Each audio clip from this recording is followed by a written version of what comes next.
Merci Bernard. Une légende, un grand monsieur, l'homme aux 1000 vies. On a tout entendu depuis l'annonce de la mort de Bernard Tapie il y a quelques jours. Et même quand on parlait de son caractère, des affaires, entre guillemets, des dérapages, c'était avec bienveillance, avec des explications. On lui pardonnait tout. Pourquoi faut-il mourir pour que tout le monde vous aime ?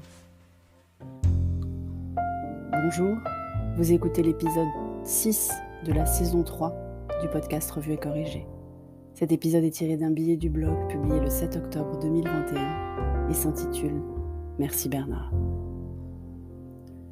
Je ne suis pas exactement une femme des années 80. J'ai eu mon bac en 89, même si j'ai chanté Sardou en alternance avec les lacs du Connemara à plus d'une soirée étudiante. Tapie, c'était l'américain à mon époque. Il était clivant quand tout le monde était lisse. Il polarisait avant même qu'on ait Internet et encore moins les réseaux sociaux. Il était cash comme Marchais, malin comme Sarko, pragmatique comme Rocard. Il a aussi quasiment inventé le rachat pour un franc symbolique. Il a fait des promesses qu'il n'a pas réussi à tenir. Il a mélangé les genres avant que ce ne soit à la mode, comme Noah chanteur ou Zemmour candidat supposé à la présidentielle. La mort de Bernard Tapie, c'est la fin d'une époque révolue. Celle où les femmes portaient du rouge Maybelline comme dans les clips de Robert Palmer. Et pourtant, petit homme, 10 ans, savait qui il était. Il avait traversé les époques, comme les vies. Bien sûr, il a frôlé la ligne rouge. Bernard Tapie, c'était l'exemple même du mec qui joue et qui parfois perd. Vu qu'il jouait gros, qu'il parlait fort et qu'il dérangeait la société bien plan-plan des années 80 et 90, forcément, quand il perdait gros aussi. Les peines étaient d'ailleurs parfois bien difficiles à relier avec la gravité des faits. En fait, Bernard Tapie, c'est le dernier homme connu dont on acceptait la complexité. Ni ange, ni démon, pétri de contradictions, passant par des hauts et des bas, tout sauf lisse, quoi. Tout le contraire d'aujourd'hui. Parce que je ne crois pas un instant que l'homme ou la femme soit absolument parfait. J'ai en tête quelques noms de personnes parfaitement et absolument abjectes.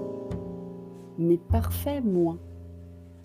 Le Dalai Lama et Gandhi, bien sûr, Mère Teresa à la rigueur. Mais pas vraiment des gens qu'on imagine vivre dans notre présent.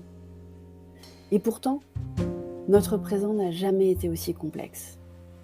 Notre avenir n'a jamais été aussi peu certain. Pourquoi voudrait-on que des hommes et des femmes soient pétris de certitude avant de leur confier un mandat politique, un maroquin ministériel ou les rênes d'une entreprise ? Attention, le doute ne doit pas obérer l'action, mais il doit permettre de garder l'esprit suffisamment ouvert pour changer de direction quand une nouvelle information arrive. Parmi ceux qui doutent peu, voire jamais, on a aussi les experts. Mais c'est dangereux de laisser les experts décider, non ? Par exemple, vous avez mal au ventre. Si vous allez voir un chirurgien, un expert donc, il va vouloir vous opérer. Alors que votre généraliste, lui, il va douter, il va explorer, il va envisager des diagnostics dont le remède est peut-être chirurgical, ou pas. C'est pareil en entreprise, bien sûr. On va direct voir le consultant qui promet des résultats fabuleux en 5 minutes avec une méthode tellement éprouvée, et plutôt que celui qui dit avoir besoin de regarder l'ensemble de l'entreprise et qu'il faut du temps.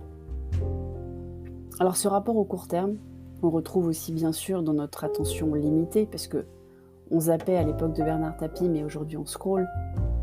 Ce rapport au court terme est pour moi un des plus grands dangers de l'humanité à ce jour.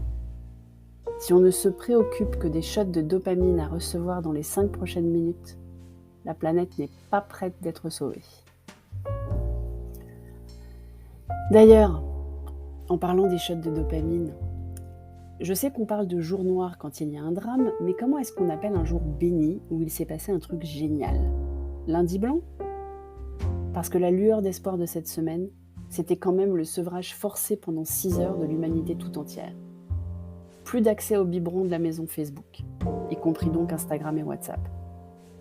On a bien rigolé sur Twitter, à voir débouler des gens paniqués qui ne savaient plus à qui parler sans la maison Facebook, ou qui ne savaient plus où poster la photo de leur commande au resto, ou la photo de leur nouvel achat de fringues. C'était presque à croire que Bernard, à peine arrivé là-haut, avait déjà commencé ses facéties. Merci de m'avoir écouté. Si vous appréciez ce podcast, n'hésitez pas à passer sur mon compte Buy Me a Coffee, le lien est dans les notes d'épisode. Si vous écoutez sur Apple, surtout laissez un commentaire avec vos 5 étoiles, c'est très important les commentaires. Et sur toutes les plateformes de balado-diffusion, abonnez-vous et partagez. À bientôt.